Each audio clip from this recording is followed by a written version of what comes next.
Okay. All right, everyone, I'm back. Let's share slides here.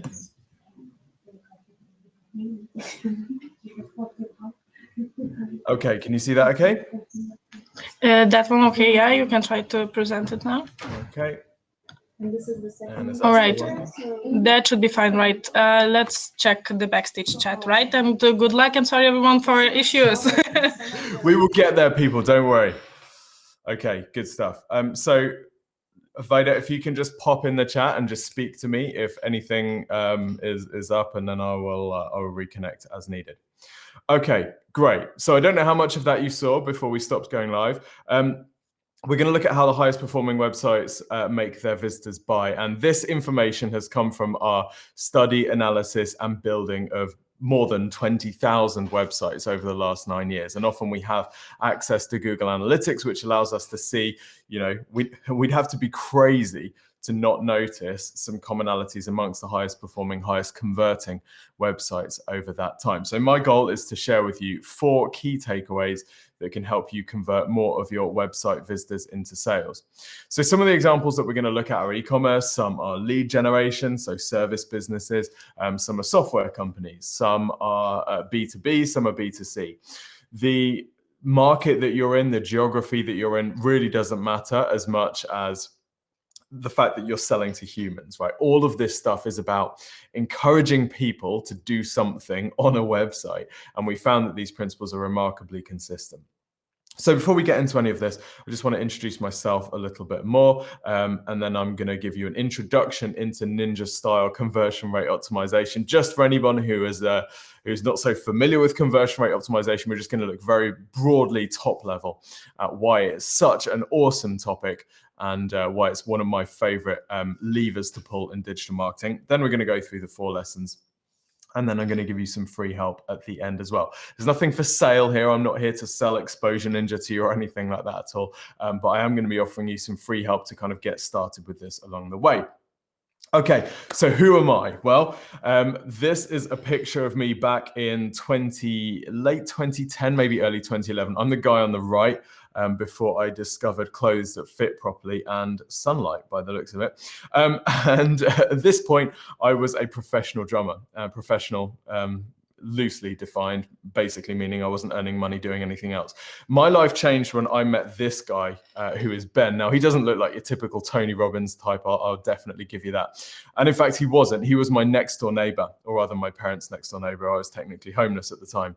So Ben was a plasterer. And I got talking to Ben one day over the garden fence, as it were. And I noticed that Ben didn't really leave the house. Now, I don't know if you know any plasterers, but I always thought that plastering, you had to go out to other people's houses to, plaster their houses and stuff. So I was a bit confused that Ben never left the house. So I got talking to him one day and said, "Hey, Ben, what's the deal? Like, how are things going? How's business?" And he was like, "Really not good, Tim, really not good. We live in a very small village. There's not too much work. And yeah, I don't get much business." So I thought, oh, this is really interesting. Now, my drumming business I'd promoted online. So I said, "Do you have a website?" He said, no, I'm not one of those. Remember, this was back in 2010. And he said, "No, I'm really not one of those people. I don't even have a computer.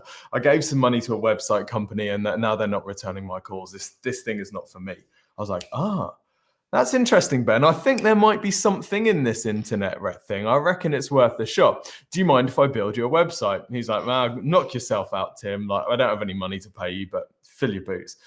So I thought, okay, great. Well, I'm going to build you a website, Ben. I reckon we can do something with this. So I sat down myself and built a really basic WordPress website back in, between late 2010, early 2011, and didn't really think anything of it. Found a few sites that I liked the look of, basically copied those elements and just built him a website. I actually moved away. And 5 months later, I get a call and it's Ben.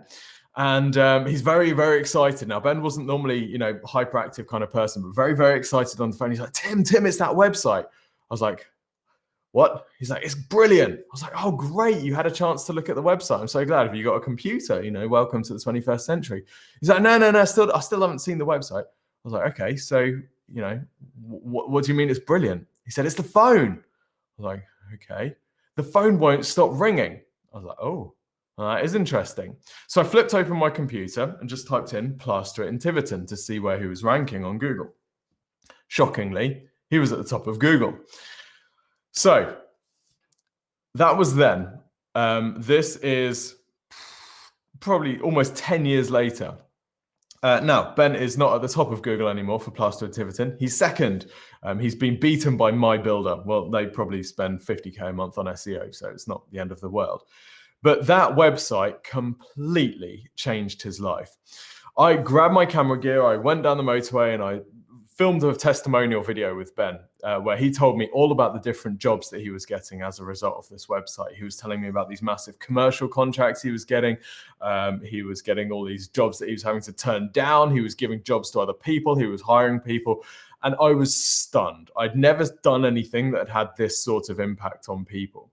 And that website completely changed his life, and it totally changed my life as well, because I knew immediately then that I needed to be doing digital marketing stuff. I knew that I needed to be building websites, getting them ranked, making them convert, because the impact that this stuff could have on people was huge. That website completely changed my life. I built, I don't know, a few dozen tradesman sites on the back of that. Then wrote a book called How to Get to the Top of Google, which 10 years later turned into Exposure Ninja, and we've now got 100 staff. It's been quite a ride, and it's all come from client results. It's all come from seeing this stuff in action, which is what makes me so passionate about digital marketing. So I'm going to introduce Exposure Ninja. Before I do, I'm just going to jump out and check that we're still alive, check that we're still connected. Looks like we are.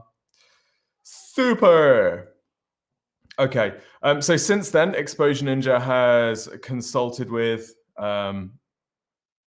advised, worked with, built websites for, done SEO, PPC, social media, email marketing for 14,000 businesses.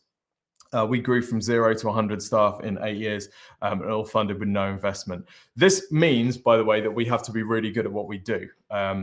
None of our clients are in a contract, which means that every month we're having to earn our keep. So that's why the stuff I'm going to show you today about conversion is really powerful. If you're an agency, helping your clients to convert more visitors on their website makes all the marketing that you do more profitable. It's really, really important. And our entire agency runs remotely. We were remote before it was cool to be remote. Unfortunately, today we're not able to serve too many tradesmen, because we, as you grow, as you build a larger business, then your overheads increase, but the amount of work that you do also increases. So today we're known for stuff like this. We helped this client grow from $3,500 a month in revenue to over $3.4 million a month in revenue. And that's the sort of stuff that we're known for today. We helped this business go from 36 leads a month to 400 leads a day. And I'm going to talk through some of the stuff around this particular website in a little bit. So this is the sort of stuff that we do today. Anyway, this isn't about Exposure Ninja. That is all that you're going to hear today of Exposure Ninja or me. This is not about me. This is about you. Okay, conversion rate optimization. Let's talk about why I think it is the most sexy of all topics in digital marketing. I know there's not a lot of competition for that title necessarily, but stick with me. Let's imagine 1,000 people visit a website. Maybe a website like this one. Now, just from looking at a few websites over the years, I can tell you from looking at this one, which, by the way, no affiliation at all, I can tell you this one was over budget. I can tell you it took way longer than they thought. And I can also tell you that it does almost nothing for the business. So I can predict with pretty confident accuracy that this website would generate very, very little business for the company who bought it. And that's going to be disappointing. And we'll talk about why we can tell that just from looking at this as we go. But let's say that 1,000 people visit this website. What happens? Well, we've normally got two groups of people. We've got a group of 990 people, and we've got a group of 10 people. Now, you might have guessed the 990 is the 99% of people that will leave without doing anything. So they'll have a look around, they'll visit some pages, and then they'll leave. They'll go and do something else. They won't take any action. And then we've got the 1% of people that will take an action. They will do something. They'll fill in a form. They'll click on a phone number. They'll ring up the number. They'll drop an email. They'll buy something if it's e-commerce, right? So we've got this 99% and this 1%. Now, This is what we call the 1% conversion rate, which won't be any surprise to you. But what might feel a little bit disappointing is, or crushing even, is that for some businesses, a 1% conversion rate would actually be an improvement. So we're regularly sent sites to analyze which have a 0.5 or a 0.25% conversion rate. Imagine 400 people needing to visit your website before anything happens. We wouldn't accept this, even a 1% conversion rate, right? If you had a salesperson which had to talk to 100 prospects before they took someone to the next stage, not even making a sale before they took someone to the next stage, you'd be like, this person needs to go. This performance is not adequate. And yet we accept this, with our websites because it just feels normal. So the great thing about conversion optimization, obviously, is, if you've got a site that's converting at 0.25% and you can turn it to 1%, well, you've just quadrupled that site's performance. You just quadrupled the volume of leads that it generates or the sales it generates, which is why I'm such a fan of conversion rate optimization. It doesn't have to be like this, by the way. 1% doesn't have to be your reality. You can do better. You should do better. Here's an example of a page. This is a page from the Exposure Ninja website where we offer our free website and marketing review. And we've built our business on the success of this page. And that is that is no exaggeration. It outperforms industry average 1% significantly. And in fact, let's have a look and see what the numbers compare to standard. So this time we've still got two groups of people, and still most people look around then leave. So still most people landing on this page have a browse around and then leave. We've never managed yet to build a page where more people convert than don't convert. Okay, so you're still going to lose the majority of people, but this time obviously the number of people that take an action is significantly higher because we've obeyed the principles that we're going to be looking at today. So this is quite a stunning difference. If you think about the implications of this on everything with your marketing, right? This is you're running pay-per-click ads to a particular page. Well, if you're converting at 36%, then obviously you're going to be generating 36 times more leads with the same traffic. So that's going to bring your cost per acquisition down. If you're doing organic social, right, you're driving people to your website, which can be quite hard to do from organic social, but you're doing a lot more business on the back of that because the page is better converting. Now, I should say 36.5% is ridiculous. It's stupid outlier, freak show, circus, attraction type thing. We don't necessarily aim for 36% in every project that we do, or we'd be very disappointed. But whether it's 3% or 5% or 9% or 16%, the point is the more you can move that number, the more you can move that conversion rate number, that it's one of the biggest levers that you can pull in digital marketing. So my definition of conversion rate optimization is tweaking the layout, instructions and messaging on your website so that visitors do what you want them to do. And that is exactly what we're going to be doing today. Now, some of these are going to seem very obvious because they're so painfully logical. But I encourage you not to dismiss them just because they seem logical, because actually us humans, we're not necessarily logical beings. And particularly if you've had a website designed by a creative agency, well, one of a creative agency's main jobs is to try and fight against the obvious, right? They're actually trying to surprise people. They're trying to intrigue people. And actually, as we'll see, a lot of the conversion optimization principles, a lot of what makes an effective website isn't about surprising, it isn't about attracting curiosity, it isn't about winning Webby awards with crazy designs. Those things are the things that surprise people, but actually suppress conversions.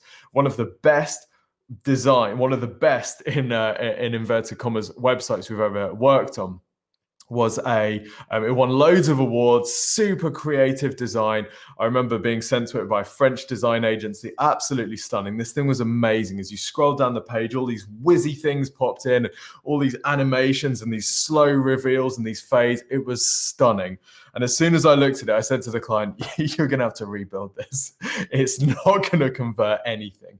And lo and behold, all the fancy menus and the menu, all the animations and all this stuff, we had to say, you just got to strip this stuff out. It's suppressing conversions. So beautiful and expensive does not necessarily correlate with high performing, as we will see. Okay, so let's get into the 4 principles, and these are the things, there's 6 principles in total. We're going to look at 4 today, which are kind of the highest leverage points. So the first is The use of credibility triggers. So what is a credibility trigger? Well, as the name suggests, it's a way of triggering credibility with your audience. Because here's the principle. If we don't give visitors a reason to believe that what you do is good, they won't believe that what you do is good. Right? This sounds obvious until someone shows you that actually there's no proof on your website. And I'm going to show you an example here. Before I do that, I'm just going to pop out and check that we're still all alive and that we're still here. Yeah, we are. Great. This is going so smooth now. I'm going to show you an example which initially, remember, you're going to think, well, this doesn't really apply to me. The value is in saying, how can I use this principle given that I don't sell weight loss, right? So this is the classic before and after. And this is a snapshot from a fitness camp website. Now, it's not just any fitness camp website, but we'll talk about that in a minute. So on this page, you will see what's fairly kind of well established in the fitness world, the before and after. We've got a picture of a guy on the left who's not in great shape, a little bit soft, and then a picture of a guy on the right who's significantly less soft, right? And then we've got a story. So the story here says, at age 50, Tim Halloran, a fireman in California, is now in the best shape of his life. In the 12 weeks following camp, Tim went from 21% to 9% body fat whilst dropping 30 pounds on the scale. He's completely transformed his heart health, and his doctor could not be happier. Tim credits the simple yet effective 25-minute workouts taught at camp, the balanced nutrition, and the online peer support community as a huge part of his success. Okay, so what's going on here? Well, we've got the before and after. We've got a story with some meaningful specifics. Why is it important, for example, that Tim is a fireman in California? Meaningful specifics makes it more believable.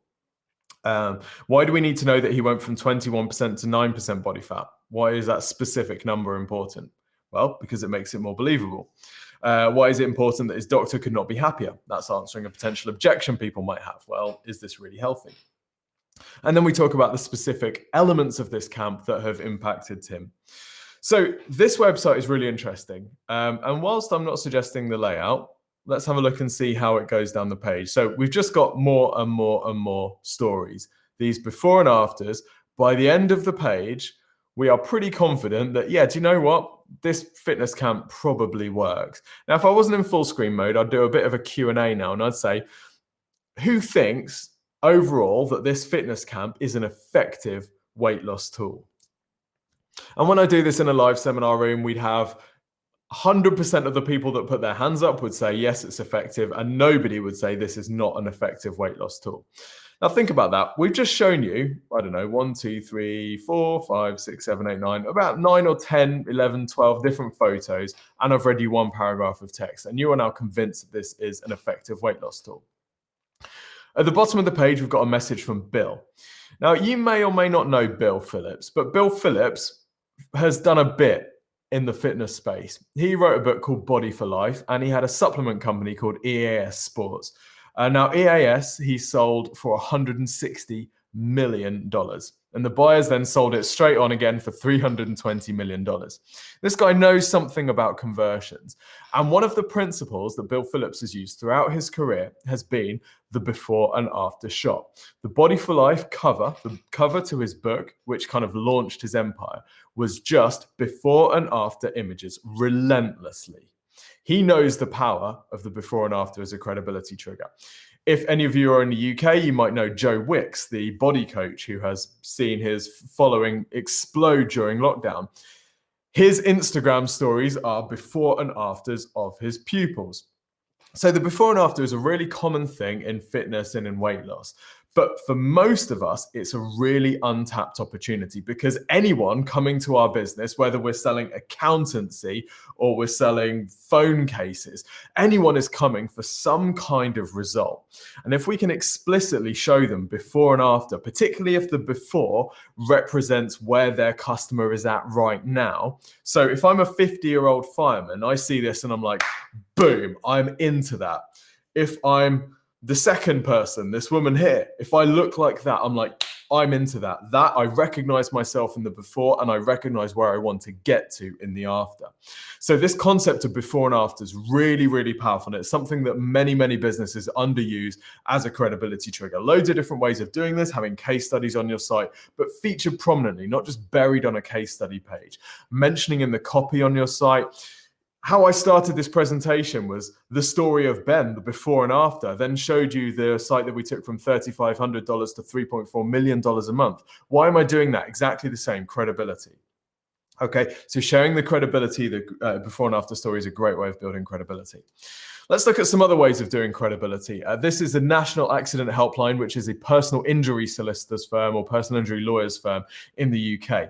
Now, if you know anything about personal injury law, you'll know it's not exactly the most reputable business in the world. It's quite difficult to build credibility because a lot of people look at it as, you know, quite negatively. They have connotations of ambulance chasing and all this type of stuff. So for the National Accident Helpline, it's really important that they build credibility on their website. So let's have a look at their mobile site and let's just have a look and see what elements we have above the fold and which of them are targeted towards building credibility. So what we're going to do is we're just going to color in the sections that are designed to build this credibility. So first piece of text that we see, National Accident Helpline is the UK's leading provider of personal injury advice, services and support. UK's leading provider, that is pure credibility. That is a credibility statement. So that is designed just to build credibility. Every day we help hundreds of people who've been injured in accidents. Why is the volume important? Credibility, right? You can see where this is going. The Trustpilot reviews, third-party review stars. We've got 4.7 reviews, which is the extremely believable average rating. And we've got 19,980 different reviews. That's a decent social proof. Again, that is designed to build credibility. Then let's look at the bullet points they've chosen to use just above the fold. Supportive. Every day we help hundreds of people. Exactly the same as before. Designed to build credibility. Experienced. Over 26 years of service. Credibility. We've been here a long time. Trusted. Rated excellent by thousands on Trustpilot. Again, credibility. Look how much of this page, all of the copy on this page is designed to build credibility. Let's look at the call to action that they use. Speak to us now on this number or request a callback. Well, that's designed to build credibility because if you can talk to the company on the phone, that's typically a bigger credibility signal than if you phone up and there's no one there or it feels faceless. So this entire call to action is designed as a credibility trigger. We've got it repeated in the header. Then we've got their opening hours. The fact that you can talk to them 8 a.m. till 9 p.m. again, builds credibility, removes some of the perceived objections that people might have. Even the name of the business, calling it National Accident Helpline, that is designed to sound like an official service, right? National Accident Helpline, it's like the National Tax Helpline or something like that. It's designed to build credibility. So look at how much of the above the fold section of this page is piggybacking on credibility triggers. Now, credibility takes loads of forms. We've looked at before and afters, and we've looked at some specific examples here. But one of the most powerful credibility triggers is actually first impressions. Now, I'm going to run a little bit of an exercise with you, and I'm actually just going to jump out here, because I want to run this as a bit of a test with you. So we've got website number 1 on the left and website number 2 on the right. Website number 1 on the left, website number 2 on the right. Now, both of these sites sell a very, very indistinguishable product, which is surveys, and they sell them to agencies. So it's like customer research surveys. Now, I'm going to ask you some questions about your perception of each of these businesses. So website number 1 on the left, website number 2 on the right. And drop me in the Q&A chat your answers to this, because I'm really interested to see. So firstly, website number 1 on the left, website number 2 on the right. Which of these do you think has a better product? Website number 1 or website number 2? So just drop it in the Q&A window so I can see what you think. I'm really interested to get your answers there. Okay, so which one has a better product? Okay, next question. Which one has better customer service? Okay, you don't need to overthink this. Which one of these two has better customer service? Number 1 or number 2? Okay, and next one. Which one has happier staff? 1 or 2? All right, 2. We're getting lots and lots of 2s. Yeah, lots of 2s. Okay, in fact, it's all 2s. Okay, which one is more valuable as a business? Which one of these would sell for a higher multiple? And which one's going to have more revenue? Number 2, okay? Yeah, all right. It's all number 2s. Thanks for the audience participation. There is no why to know for both. Yeah, good point, Dinas. Yeah, there could be more, but okay, great. So what we've established there is actually, it turns out it doesn't matter what I ask you. Whatever I ask you, and I've done this in seminars around the world, whatever I ask you about which one of these businesses has better, whether it's better cleaner toilets in the staff canteen, right? Or better food in the staff canteen, or, you know, which CEO is more successful, you know, whatever I ask you, the answer is always number 2. Now, the savage punchline on this, which is also extremely empowering, is that this is a before and after of the same website. This is the same business. All we did was redesign the website. Now, let's think about what we've just done there. By spending a few thousand on a redesigned website, we've just convinced you that the product is better, the staff are happier, the customer service is better, the reviews are better, the food in the canteen is better. It's a more valuable company. It's getting more revenue. All of these things just from the before and after. Now, people get a bit funny about this. They're like, oh, we shouldn't be so judgmental. You know, don't judge a book by its cover. Well, I can tell you, I've written 5 best-selling digital marketing books. I can tell you, people judge books by their covers. And in fact, that is exactly what book covers are for, right? So first impressions matter. And obviously the takeaway here is you need to have the best looking site in your space. If you want, think about if you've got a site that even to your customers resembles number 1, and it doesn't have to be as bad as number 1. If it doesn't look as good as it possibly could, your customers are judging every aspect of your business on the look of your website, because it is the ultimate credibility trigger and they have nothing else to judge you on. Okay. Hopefully that's useful. Let's look at some more credibility triggers here. So this is another site. This site converts at 6.4%. So it's about 6 times industry average. Some of the reasons why this site converts, some of the credibility triggers, drop it in the Q&A if you can spot it. The main thing is these logos, the use of the recognizable logos above the fold. This immediately gives a shortcut to credibility. Well, if the NHS, if BBC, if Deloitte, if Lafarge have used you, you're good enough for me. Right, shortcut to credibility there. We've also got testimonials. So these are essentially the before and afters with meaningful specifics, such as the job title of the person who gave the testimonial, so that the audience can recognize themselves in the testimonial, which is really important. And then, of course, we've got blog posts, which also build credibility. So we've looked at a few different credibility triggers there: the before and after, the use of logos. We've looked at the use of testimonials. We've looked at the first impressions that your site generates as well. Let's look at the second component, the second key takeaway that we found consistent with all high converting sites. That is increasing the appeal of your lure. What does this mean? Well, if you want someone to act, use an attractive lure. My mate Andy is a fisherman, and he would happily spend all day sat by the banks of a river trying to catch carp.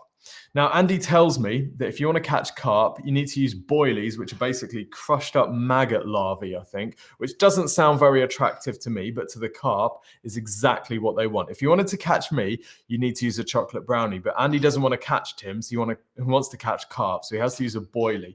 It's really important that we keep that slightly strange picture in your mind as we're looking at these.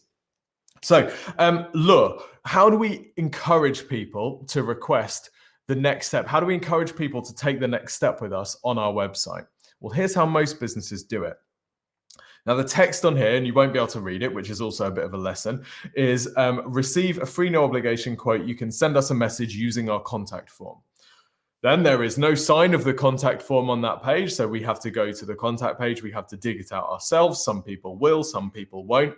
And free no obligation quote, it's okay, but is there any lure that we could add to that to encourage qualified visitors to take that next step?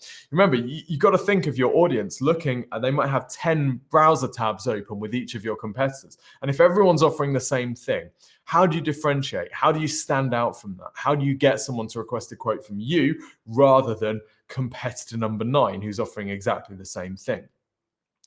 Now, just having something like this on your site will usually mean that you've got a conversion rate of between 0 and 1%. Obviously depends on the traffic source and that type of stuff, but usually site-wide average, we would expect between 0 and 1%.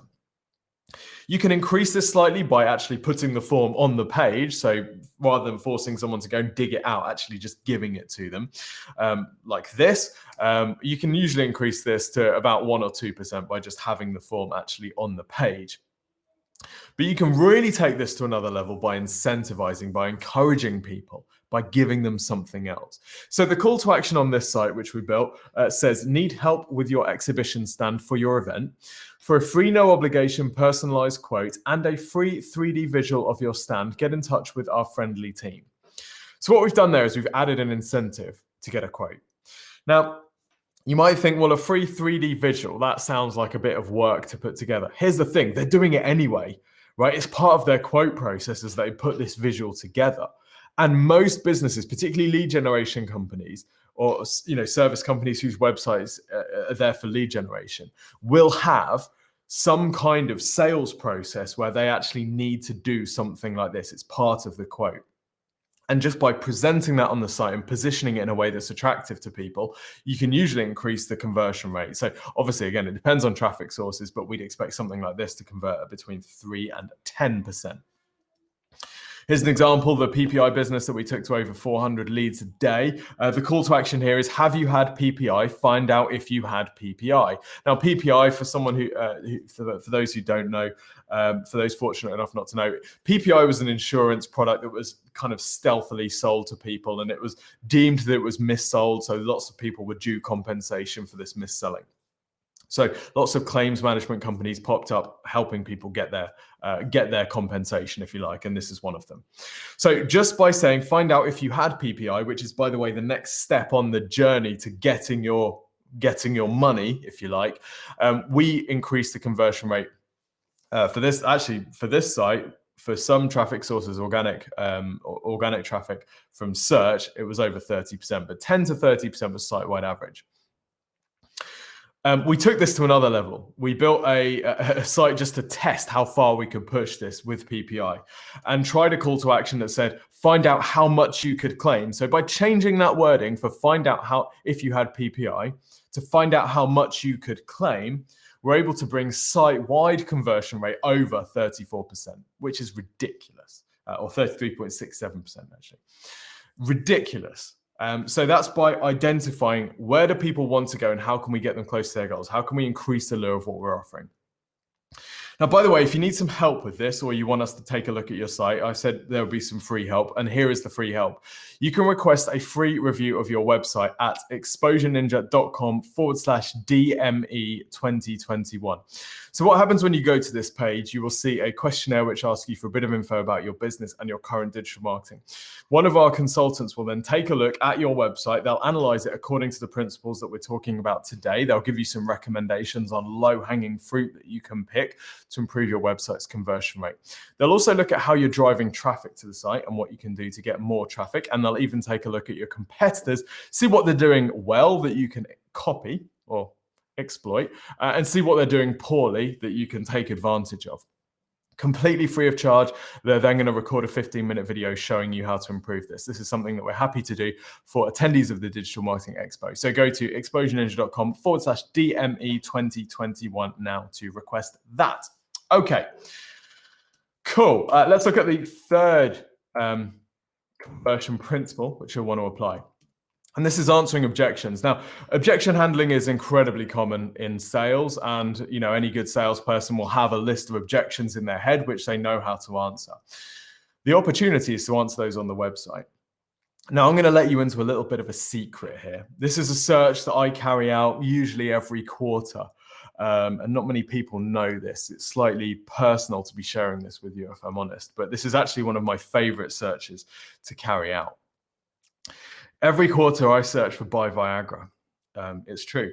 It's true. And the reason I do this is because Viagra is an incredibly competitive space to market in. So whether you're searching for Viagra or whether you're searching for, best casino, these types of phrases are extremely competitive. So you get to see some of the best marketers in the world competing for your eyeballs and your attention. And if you can see what it takes to compete for these terms, then you can apply it to your less competitive terms.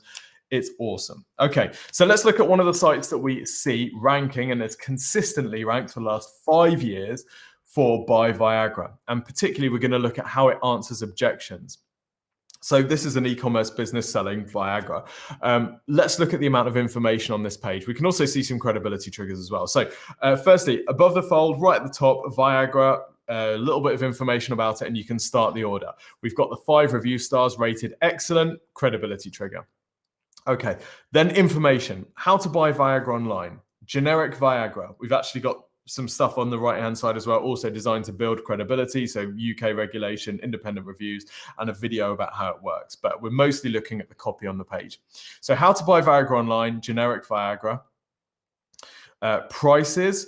We've got about Viagra, how does it work, how to take, how does it work every time, side effects, warnings, recreational use, alternatives. Then we've got accordions with loads of FAQs. We've got some reviews. Then we've got links to different pages with further information all about Viagra. Whatever question you might have about Viagra, whatever objection you might have to buying it or ordering it from this website is solved on this page. The amount of information is stunning. This is part of the reason why it ranks so well, and it's part of the reason why it's so effective, is because it's knocked out all of those objections. There's 2 audiences for this. There's people who buy it regularly and it's just a commodity purchase. And then there's people who haven't yet bought it and want to for the first time. These are the people that this page really targets because they're going to become the lifetime customers. So very, very important. Most websites, however, have nowhere near enough information. I like to pick on the IT support industry a lot because it's very poor at this as a rule. Here's how this business, by the way, IT support, very risky purchase, right? If it goes wrong, your whole business is crippled by a terrible IT support company. It's a disaster. So how do IT support businesses answer those objections? With freaking 25 words of copy and a rubbish call to action. Right? We can see the difference here. So this business would have thought, well, we don't want to have loads of text on the page because it looks a bit, ugh. We just want to have, keep it nice and clean. And the design agency would have said, yeah, we just want it nice and clean, like loads of white space, make it look really good. Actually, you need information here. You need to handle the objections that people might have. Where do you do business with people? Do you turn up to their site? What sort of response time are we looking at? How much does it cost? What if something goes wrong? Which systems do you work with, right? You can choose to not answer any of those questions on the site, but the danger is that someone who has that objection in their mind says, well, I don't have enough information here yet to be able to convert. So it's actually a conversion blocker. They can't convert because you haven't answered the question. So the exercise here, you might want to screenshot this because I'm about to increase the speed rapidly, so we're all done on time. List all the possible objections someone would have to working with you or buying from you. Make sure they are handled on any page designed to capture leads or make a sale. And by the way, every single page on your site is designed to make a sale. Okay, so that's objection handling. Right, final element that we're going to look at. Make it really, really, really obvious what people are supposed to do. Okay. File this under extremely obvious, okay? Remember, every single page on your site is designed to do one thing, generate a lead or sale, right? One thing. That is what every single page on your page is designed to do. Even your about page it's a lead generation page, right? Your about page is not, oh, it's a chance to finally talk about us. No, it's a chance to talk about how you can help your customers through your story. It's there to serve a purpose. Anyway, where do most websites put their call to action, the thing that they really want people to do? Remember the entire goal of the page. Where do they put it? You've guessed it. They slam it to the bottom of the page. So this one says, to find out how to cut costs and future-proof your IT systems, call us on 0845 blah, blah, blah, blah, blah. So not only is that a rubbish call to action, not only is there no form on the page that people can just immediately fill in, but 0845 numbers in the UK are actually considered by some people to be a kind of premium rate number, i.e. you get charged for calling them. So think about that. They've gone and put a blocker in front of you. You've actually got to pay to convert with them.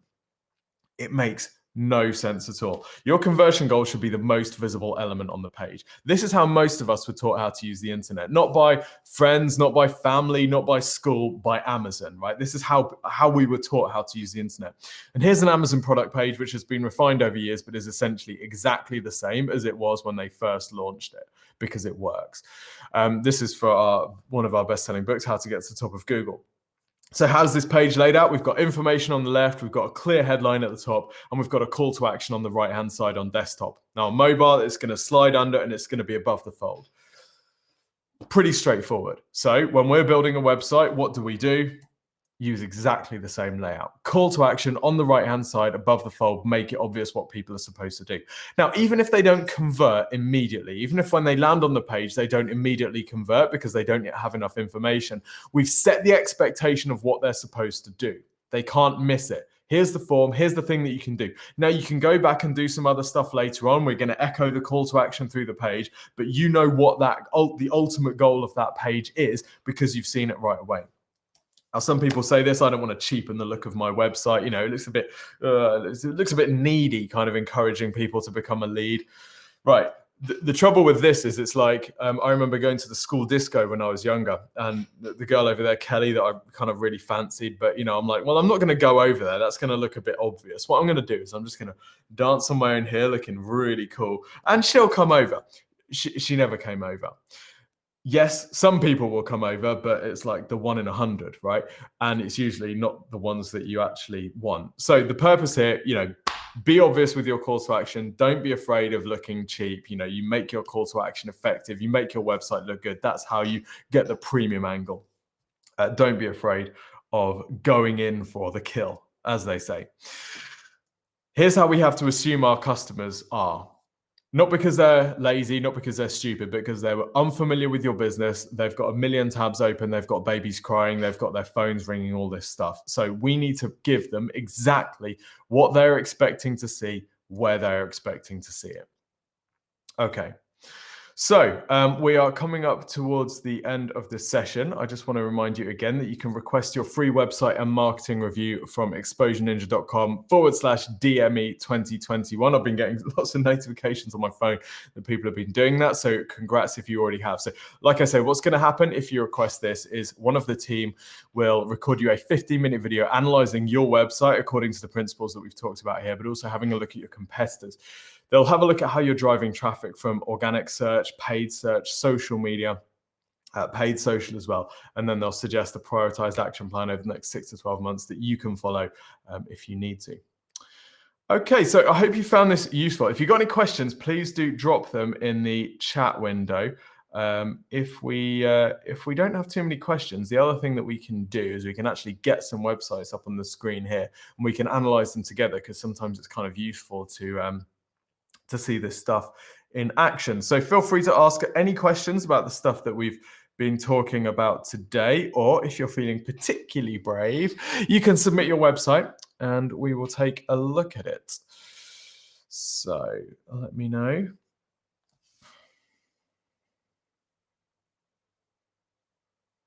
I know we're on a slight delay here, so I'm going to get a screen ready should anybody decide to. I know what you're going to be doing. You're all going to be requesting your free website and marketing reviews, aren't you? That's fine.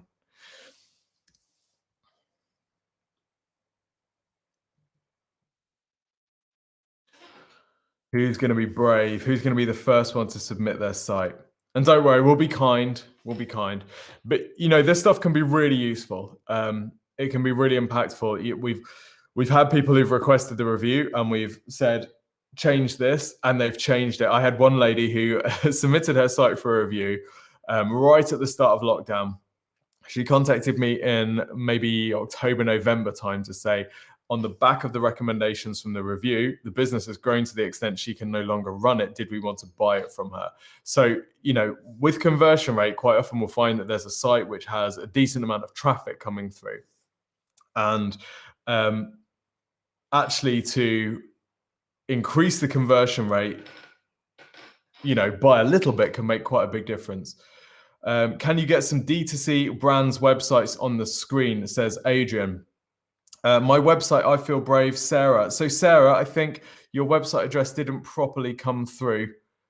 Someone submitted Pipedrive as well. So if we got any D2C brands, right, oh, sarahsal.com. Okay, great. So what we're going to do, we're going to have a quick look at Pipedrive, see how Pipedrive is implementing these principles. Then we'll have a look at Sarah Sal, and then I will show you some D2C brands. Now, we've actually done analysis on brands like Gymshark and the Hut Group as well. I don't know if you know the Hut Group, a huge e-com kind of monster. And yeah, we've done some analysis on that. So you can go and check those out on YouTube if you just search YouTube for Exposure Ninja. Okay, so Pipedrive. Now, CRM, we're analyzing this on desktop. So designed to keep you selling, right? So what have we got using the principles that we've talked about? So credibility, we've got the logos here, 38,000 users, credibility, pure social proof. We've got some information. We've got pictures that basically show how it works. Try it free is the lure. Full access, no credit card required. Handling objections. Okay, so credit card required is the main objection people have. I'm going to be billed. They're going to sneak it through on me. So we've immediately got some of this stuff above the fold. Try it free looks like the site-wide CTA that they use. So very, very low commitment call to action, but actually takes me really close to what I want to do. If I'm looking for a CRM, the main thing I want to do is just get in and play with it. That's going to be a very fast way for me to establish if this is relevant for me. Then we've got all of our objections, the questions that we might have being answered here. And actually, they're not afraid to have the price conversation. I saw that somewhere. We've got a video explaining how it works as well. 95,000 companies in 179 countries. I mean, it's all credibility, isn't it? We've got testimonials using meaningful specifics, people's names. I'm not sure that this is definitely their pictures, but you know. And then we've got these credibility triggers here as well. So this is entirely credibility. Now, what else could they do? Well, one thing they might want to do, in addition to try it free, they might want to test an option for booking a demo for people that don't have the time to try it free now. So if you don't have the time, but you're building a list of possible CRMs to test, you might want to book a demo. So that could be something to test as an alternative. But overall, pretty decent. Right, we've only got a few minutes left, so I'm gonna go for testing more websites rather than going any more in depth than that. I hope that's the right way of doing it for you. I just want to make sure we can cover as many as possible. Okay, so Sarah Sal, hyper caffeinated Facebook marketing. Once a client asked me, so the thing I would challenge you on here, Sarah, is first impressions. Right, if we had to say, is Sarah hyper successful at what she does? Based on the look of the site, we may say no because it does look slightly homemade. Now, I appreciate you've got the sales letter thing. You've got mentions here, which is great for building credibility and that type of stuff. You've even got a testimonial from James Kahn. Oh, no, you haven't. Sorry, you're using James Kahn to build credibility, which I like. But yeah, I'd say the thing here is first impressions. Now, the next thing I would say is your call to action. How can we increase the lure? Just say hi by entering your details below. I don't bite and I'll make sure to get back to you ASAP. What's going to happen? I don't know what's going to happen when I fill in my details here. Are you going to constantly spam me? Are you going to try and sell something? What's the process? What's the thing I'm going to get through? So can you give me some Can you hear me? Yes, I can hear you. I'm sorry, can you rejoin live? Because we can't see you. You can't see me? Oh. Yeah. Interesting. Should I just refresh the page? Yeah, try it. Okay.